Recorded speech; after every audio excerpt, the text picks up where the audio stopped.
Oke, assalamualaikum warahmatullahi wabarakatuh. Waalaikumsalam warahmatullahi wabarakatuh. Puji syukur kita panjatkan kepada Allah Subhanahu wa taala. Pada kesempatan ini kita masih bisa berkumpul di ruang Zoom ini dalam rangka kegiatan simulasi IHT dalam kegiatan pelatihan kita saat ini. Selanjutnya salam beri salam tak lupa kita sampaikan pada Nabi besar Muhammad SAW. Allahumma sholli ala Muhammad wa ala ali Muhammad. Bapak Ibu peserta dalam simulasi IHT ini, pada kesempatan ini kita akan melaksanakan pembahasan materi kita dalam berikutnya. Bapak Ibu, adapun kegiatan kita pada kesempatan ini yang pertama adalah pembukaan yang sedang berlangsung ini. Nanti yang kedua, sesi kedua adalah nanti ada sesi refleksi materi yang sebelumnya atau nanti sebelum kita masuk materi utama. Yang ketiga ada sesi materi utama nanti yang saya sampaikan, dan sesi berikutnya adalah sesi ice breaking. Nanti saya minta kepada Bapak Ibu untuk mengkendorkan pikiran kita berikan ice breaking, dan sesi kelima atau sesi berikutnya kita ada diskusi dan tanya jawab. Dan sesi ke-6 nanti ada kesimpulan dari materi kita yang kita rangkum hari ini, dan nanti di terakhir kita nanti penutup. Baik Bapak Ibu, sebelum kita mulai ada beberapa hal yang ingin saya sampaikan. Adalah aturan daripada kegiatan kita ini. Nanti Bapak Ibu dalam diskusi nanti maupun dalam refleksi, silakan Bapak Ibu memberikan paparan atau tanggapan, dan yang lain saya minta untuk tidak menghidupkan mic-nya, silakan di unmute, dan ketika peserta yang lain memberikan pendapat, yang lain juga mendengarkan. Baik Bapak Ibu, sebelum kita mulai, saya minta kepada ketua untuk membaca atau memimpin doa supaya kegiatan kita berjalan dengan lancar. Pada ketua silakan.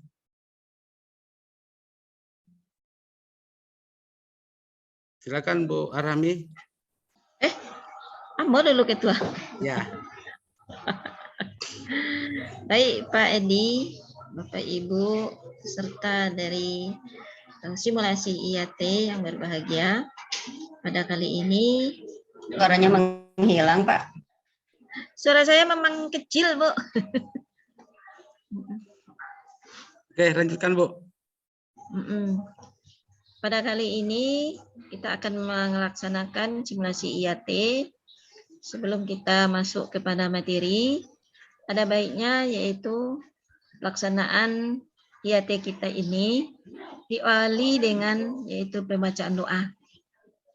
Untuk memimpin doa, kita persilahkan yaitu Bapak Hudri Ahmad. Pada Bapak Hudri kita persilahkan.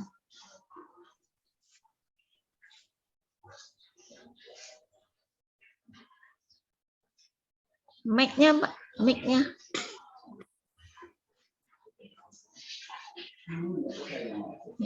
Pak Udri masih mute, Pak Udri. Silakan mic-nya dibuka, Pak Udri. Mic-nya dibuka. Iya. Sudah, Pak Edi? Sudah? Sudah. Oh, ya. Silakan, Baik, Pak. untuk mengawali kegiatan kita, marilah kita berdoa, bermunajat kepada Allah Subhanahu wa taala. Semoga diberikan kelancaran dan pemahaman di dalam melaksanakan simulasi IHT pada malam hari ini. A'udzubillahi minasyaitonirrajim. Bismillahirrahmanirrahim. Alhamdulillahirabbil alamin wassalatu wassalamu ala asyrafil anbiya'i wal mursalin sayyidina wa maulana Muhammadin wa ala alihi Allahumma arinal haqqa haqqan warzuqna ittiba'ah wa arinal batila batilan warzuqna ijtinabah. Allahumma jam'ana jam'an marhuma wa tafarruqana ba'da hadza tafammubarakan hasanan ma'suma. Rabbana zalamna anfusana wa illa taghfir lana wa tarhamna lanakunanna minal khasirin. Rabbana atina fid dunya hasanah wa fil akhirati hasanah wa qina azabannar wa adkhilnal jannata ma'al abrar ya aziz ya ghaffar ya rabbal alamin. Subhana rabbika rabbil izzati amma yasifun wa salamun alal mursalin walhamdulillahi rabbil alamin. Bismillahil Fatihah. Alhamdulillah. Sekian, terima kasih tadi. Terima kasih Pak Hudri. Demikianlah pembacaan doa yang dipimpin oleh Pak Hudri. Semoga kegiatan kita ini berjalan dengan lancar dan diberkahi oleh Allah Subhanahu wa taala. Amin. Amin, amin ya rabbal alamin. Seterusnya, agar kegiatan kita lebih bersemangat, maka mungkin barangkali kita awali dengan ice breaking yang dipimpin oleh Bapak Suhen Supandi. Pada Bapak Supandi, kita persilahkan. Ya. Terima kasih Bu Ketua. Terima kasih juga Pak Instruktur, yang kami hormati Pak Instruktur, dan juga Bapak Ibu semuanya. Untuk biar lebih bersemangatnya kita pada pagi hari ini untuk mengikuti kegiatan HIAT kita. Marilah kita awali dulu dengan ice breaking untuk menghangatkan suasana biar suasana kita lebih hot, lebih panas lagi, lebih mencairkan kedinginan kita. Ini Bapak Ibu, untuk ice breaking kali ini kita gunakan tepuk tangan ya Bapak Ibu. Dan tepuk tangan, kalau saya sebut selamat malam, selamat pagi dulu, selamat pagi tepuk satu kali. Ya, selamat pagi. Kalau selamat siang, tepuknya 2 kali. Kalau selamat malam, tepuknya 3 kali. Nah, siap bisa Bapak Ibu? Siap. Kalau saya sebut, selamat pagi 1 kali, selamat siang 2 kali, selamat malam 3 kali. Kita mulai. Selamat pagi. Selamat siang. Selamat malam. Selamat siang. Selamat malam. Siang. Pagi. Kan saya tidak bilang selamat pakai selamat Bapak Ibu. Saya bilang pagi aja, siang saja. Ini kan selamat pagi baru 1 kali, selamat siang baru 2 kali, selamat malam baru 3 kali. Tapi kalau siang, pagi, malam, ada pakai selamatnya, tapi ada tepuk tangannya Bapak Ibu. Ada juga terkecoh. Oke, mungkin itu sedikit ice breaking kita, Bu Ketua. Mudah-mudahan bisa menghangatkan suasana kita di pagi hari ini. Kita kembalikan kepada Ibu Ketua. Terima kasih banyak Pak Suhendi. Sudah segar kita ya Pak dan Ibu.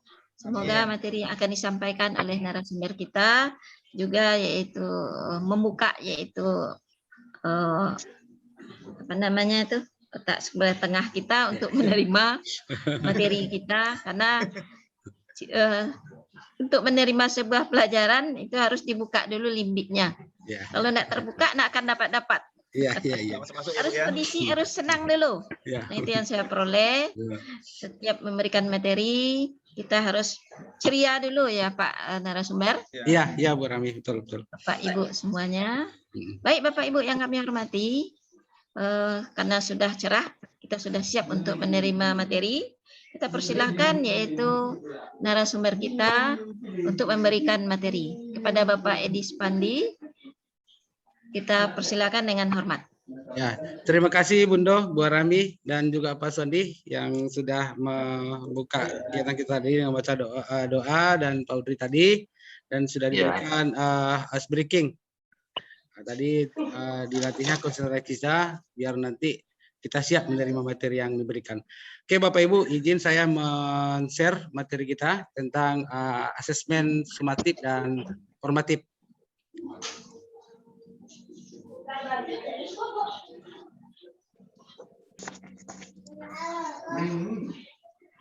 Ini sudah bisa Bu? Sudah. Sudah Oke. Pak. Bapak Ibu, untuk mempersingkat waktu, jadi pada sesi ini kita akan mempelajari atau saya akan memberikan paparan tentang konsep asesmen formatif dan sumatif. Dan juga nanti kita lanjutkan dengan bentuk asesmennya dan juga nanti umpan baliknya. Bapak Ibu, ini ada jenis asesmen yang seperti yang kita ketahui bersama. Ada 3 jenis asesmen. Asesmen S learning, asesmen for learning, dan asesmen of learning. Ini ketiga jenis kalau kita kategorikan dengan asesmen yang sering kita lakukan di sekolah, atau asesmen formatif dan asesmen sumatif, itu bisa kita bagikan kepada beberapa bagian tadi. Asesmen formatif itu biasanya masuk di asesmen S learning. Artinya asesmen sebagai refleksi proses pembelajaran. Asesmen formatif itu dilaksanakan ketika proses pembelajaran.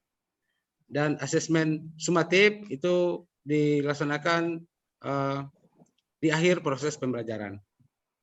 Dan adapun konsep daripada asesmen formatif dan sumatif itu, Bapak Ibu, adalah kalau asesmen formatif itu metode evaluasinya dilakukan untuk evaluasi proses, pemahaman murid, kebutuhan pembelajaran, dan kemajuan akademik selama pembelajaran.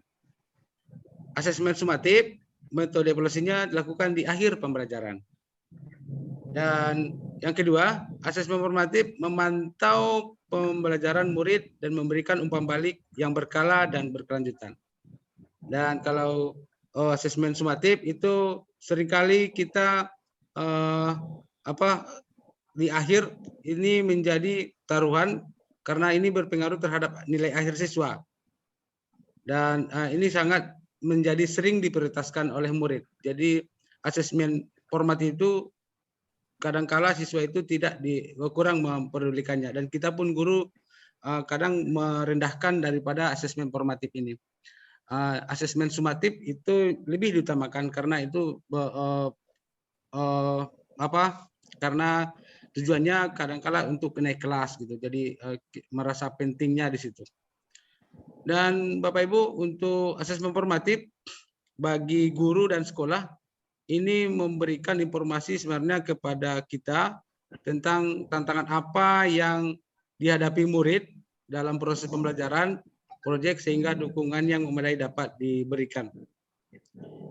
Dan yang sumatif ini umpan balik dari asesmen sumatif ini dapat dilakukan untuk mengukur perkembangan murid dan memandu guru dalam sekolah merancang aktivitas mereka untuk proyek berikutnya. Itu Bapak Ibu konsep daripada asesmen formatif dan sumatif. Dan ini asesmen formatif dan asesmen sumatif. Kalau kita lihatkan ini keduanya merupakan cara untuk menilai pembelajaran siswa. Yang kedua merupakan kesempatan untuk menerima dan memberikan umpan baliknya. Dan yang ketiga merupakan cara untuk mengevaluasi keefektifan pengajaran dan pembelajaran. Itu persamaan daripada asesmen formatif dan asesmen sumatif. Dan penekanan pada asesmen formatif Bapak Ibu, apalagi kita nanti di harapan kita di kurikulum baru nanti akan laksanakan untuk kelas 1 atau kelas 10 untuk tahun ajaran ini Bapak Ibu. Kalau kita lihat dari jenis asesmen ini terlihat asesmen of learning itu ini kurang dipertimbangkan gitu. Ini yang ujian UHA, ujian penilaian dalam pembelajaran sehari-hari, ini dianggap murah gitu, dianggap rendah gitu. Ya, sedangkan asesmen e-learning, ujian akhir semester itu dibuat di agak lebih tinggi karena ini lebih penting gitu. Sesuai dengan paradigma baru sekarang, Bapak Ibu, harapan kita di kurikulum baru ini asesmen of learning tadi itu yang sumatif, penilaian proses, yang UHA, ini yang harus kita tinggikan karena kita menilai, kita makan dulu yang nilai dalam proses gitu. Sedangkan yang nilai akhir itu istilahnya ini kita jangan terlalu terpaut dengan asesmen learning yang penilaian akhir tadi. Ini Bapak Ibu ya, pemikiran kita bersama nanti di sekolah dalam melaksanakan penilaian terhadap siswa kita, apalagi untuk kelas 10 nanti ke depan Bapak Ibu. Yang ini Bapak Ibu, ini penekanan pada asesmen formatif. Ini penting. Pada kurikulum ini guru diharapkan memberikan proporsi lebih banyak pada pelaksanaan asesmen formatif dan daripada menitik beratkan orientasinya pada asesmen sumatif. Itu kendalanya Bapak Ibu. Kita diharapkan nanti ke depan untuk melaksanakan asesmen sumatif ini lebih diberi proporsi yang lebih banyak lagi. Penekanan pada asesmen formatif yang tambahnya lagi, ini jumlah asesmennya lebih banyak daripada jumlah asesmen sumatif. Selanjutnya Bapak Ibu, ini kita lihat jenis-jenis daripada bentuk asesmen. Bentuk asesmen formatif dan sumatif. Kita selama ini dalam bentuk asesmen itu selalu tertulis Bapak Ibu. Dan bentuk asesmen tertulis. Dan untuk penelitian sumatif itu kita upayakan yang dalam bentuk asesmen tidak tertulis, karena dia situ berorientasi pada proses Bapak Ibu. Anak-anak kita lebih kreatif dan lebih berpikir bernalar kritis nanti. Apa contohnya dalam asesmen tidak tertulis tadi itu? Ini diskusi kelas. Kita kembangkan bagaimana diskusi kelas dan kita bisa melihat nanti penilaian di sana terhadap siswa kita. Membuat produk dan juga menyuruh anak kita melakukan drama dan juga presentasi dan tes lisan. Kita beri proporsi yang lebih banyak lagi terhadap asesmen tertulis ini nanti Bapak Ibu. Itu bentuk-bentuk asesmen formatif dan sumatif. Dan yang tertulis tentu ada juga contoh-contohnya, bentuk-bentuknya, bentuk refleksi, esai, jurnal, poster, dan tertulis lainnya. Yang selama ini kita sangat banyak tertulisnya adalah kuis pilihan ganda dan kuis pertanyaan dan menerapkan umpan baliknya, Bapak Ibu. Selanjutnya, yang tidak kalah pentingnya dalam paradigma baru ini adalah kita harus membuat umpan balik terhadap siswa kita menjadi penting dalam pembelajaran. Ini yang dinamakan umpan balik, kumpulan informasi mengenai bagaimana seorang melakukan suatu kegiatan. Jadi Bapak Ibu, dalam nanti pembelajaran nanti kita suruh guru-guru kita bina, kita berikan bimbingan kepada guru-guru kita untuk lebih nanti dalam belajarnya memberikan umpan balik terhadap kegiatan pembelajaran. Karena ada umpan balik ini akan lebih merasa anak kita nanti dalam pembelajaran Bapak Ibu.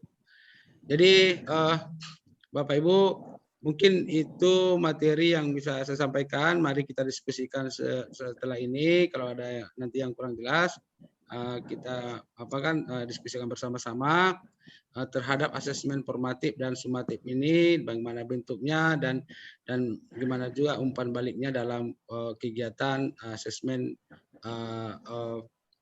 yang kita lakukan gitu. Itu Bapak Ibu. Jadi itu materi dan nanti materi ini akan saya share kepada Bapak Ibu dan kalau ada yang kurang dipahami atau nanti saya akan tanyakan pada Bapak Ibu pengalaman tentang asesmen ini yang sudah dilaksanakan di sekolah. Oke, Bapak Ibu, untuk sesi berikutnya saya mintakan kepada satu orang untuk memberikan tanggapan atau pertanyaan terkait dengan materi kita hari ini. Oke, silakan Bapak Ibu spontan saja kalau ada. Edi? Ya, silakan Bu Undo, Bu Rami. Ya. Terima kasih Bapak narasumber. Sudah panjang lebar kita dengar tadi, yaitu asesmen. Salah satu materi dan PED disampaikan adanya konsep asesmen formatif. Pada materi PED saya membaca bahwasanya asesmen formatif itu dapat diberikan oleh guru, teman, atau diri sendiri. Nah, yang menjadi pertanyaan PED, dapat diberikan oleh teman atau diri sendiri ini apa maksudnya, Pak Edi? Ini belum jelas. Nah, makasih Pak Edi. Ya, terima kasih Bundo. Pertanyaannya sangat bagus ya, Bapak Ibu ya. Sebelum saya tanggapi ini mungkin ada Pak Suwandi memberikan tanggapan sedikit atau Bapak Ibu yang lain, Bu Yoyo atau Pak Udri. Pak Bu Rami tadi menanyakan ada di formatif itu yang penilaian diri sendiri atau teman, apa sebenarnya seperti apa bentuk penilaian tersebut. Silakan Pak Suwandi atau Bu Yoyo. Silakan Bu Yoyo. Iya, terima kasih Pak. Kalau penilaian diri sendiri, menurut saya itu kita melakukan refleksi diri ya Bapak Ibu, apa-apa yang sudah kita lakukan itu apakah sudah sesuai atau belum, bagaimana ketercapaiannya dan lain sebagainya, itu juga perlu kita ukur. Tapi kadangkala kan guru itu tidak pernah melakukan EDS, mengevaluasi apa hasil yang dicapai dari kegiatan asesmen ini. Karena kadangkala mereka guru-guru membuat asesmen dalam bentuk portofolio, tugas dan lain sebagainya, itu hanya dijadikan tumpukan kertas saja. Nah, oleh sebab itu, maka di awal harus dilakukan dulu refleksi atau evaluasi diri Bu untuk mengetahui apa yang akan kita ukur berdasarkan hasil tes diagnostik awal ya, sehingga dari situ kita bisa mengetahui kekuatan siswa untuk dikelompokkan berdasarkan kemampuan dan minat siswa yang ada di kelas tersebut. Itu seperti itu. Kalau asesmen teman itu penilaian oleh teman Bu, antar teman untuk mengukur apakah itu sudah sesuai atau belum, juga sama perlu dilakukan karena sebagai kontrol ya, itu kalau untuk teman itu. Itu barangkali Pak Ibu Arahmi. Terima kasih Pak Edi. Ya, terima kasih banyak Bu Yoyo atas tanggapannya. Memang apa yang sampaikan Bu Yoyo tadi bagus sekali karena ada penilaian antar teman ya di siswa itu juga perlu. Memang ini memang masih jarang kita laksanakan dan kita mudah-mudahan nanti ke depan dengan paradigma pembelajaran baru ini kita coba untuk lebih membuat penilaian-penilaian seperti itu. Apalagi yang penilaian diagnosis itu agar kita lebih tingkatkan Bapak Ibu. Oke Bapak Ibu, ada lagi yang mau ditanyakan terkait dengan materi ini? Menambahkan barangkali Pak Edi. Silakan. Penilaian antar teman ini sama dengan tutor teman sebaya. Jadi kalau ada siswa yang belum mencapai kompetensi dari sesuai fase, berarti anak yang sudah kemampuannya lebih tinggi ini bisa mendampingi teman-temannya untuk melakukan pendampingan atau mengajari oleh teman, tidak perlu oleh guru, itu barangkali. Oke, iya Bu, ya bagus sekali. Memang kadangkala atau yang kita lihat apa yang disampaikan temannya memang lebih bisa diterima oleh siswa kita. Itu pembelajaran teman sebaya, tutor sebaya menjadi lebih bagus lagi dalam biasanya kita laksanakan di pengayaan atau di remedial yang sering kita laksanakan seperti itu. Ya, terima kasih Bu Iyo atas tanggapannya dan Bapak Ibu masih ada lagi yang tanggapan? Saya tambahkan juga sedikit Pedi. Oke, silakan Pak Suwandi. Ya, dengan asesmen diri dan asesmen dari teman ini itu adalah sebuah proses ya Pak ya. Itu sangat dibutuhkan sekali di dalam asesmen untuk pembelajaran. Dari sana kita sebagai seorang guru nanti akan tahu lah kalau siswa itu menilai dirinya sendiri seperti apa dan kita lihat kenyataannya bagaimana sehingga akan terlihat kita kebutuhan siswa kita itu bagaimana, apa kebutuhannya, apakah sudah terpenuhi kebutuhannya, apakah sudah terpenuhi apa daripada kompetensinya. Nah, di sana akan terlihat. Nah, dengan asesmen teman atau tutor sebaya juga akan seperti itu. Kita lebih bisa mengeksplor siswa kita untuk menilai temannya. Nah, saya setuju dengan pendapat Bu Yoyo tadi bahwa dengan tutor atau teman sebaya itu kita bisa manfaatkan. Kadang-kadang bahasa guru itu tidak bisa dipahami oleh anak atau siswa. Sementara dengan temannya sendiri itu lebih mudah untuk dipahami. Nah, ini yang kita harus lebih ditingkatkan lagi seperti yang Pak Edi gambarkan tadi dalam sebuah timbangan yang dulu tes formatif ini, asesmen formatif ini sangat tidak diperhatikan. Kita memang betul-betul berharap di paradigma baru ini asesmen formatif itu kan lebih bernilai dibandingkan tes formatif yang hanya sekali di akhir pembelajaran atau waktu-waktu semester gitu. Demikian Pak Edi tambahannya. Terima kasih. Terima kasih banyak Pak Aswandi. Jadi bisa kita simpulkan memang asesmen peer atau pembelajaran tulis sebaya menjadi lebih penting karena yang tadi ada beberapa alasan. Yang pertama, anak lebih terbuka dan bahasa si anak antar sebenarnya lebih bisa dipahami daripada bahasa membaca ataupun yang kita berikan. Ini menjadi evaluasi bagi kita Bapak Ibu untuk dalam proses pembelajarannya. Oke, Bapak Ibu, saya pikir waktunya sudah di ujung kegiatan kita. Kalau tidak ada lagi, kita cukupkan sampai di sini. Dan nanti Bapak Ibu bisa nanti filenya ini kita dapatkan dan kita membaca lebih dalam lagi. Itu saja Bapak Ibu, mungkin pertemuan kita cukupkan sampai di sini. Kalau ada nanti pertanyaan kita nanti sambungkan dengan komunikasi yang lain. Itu saja. Baik. Kita sudahi pertemuan kita dengan mengucapkan alhamdulillah. Mohon maaf kalau ada kesalahan. Wabillahi taufiq wal hidayah. Assalamualaikum warahmatullahi wabarakatuh.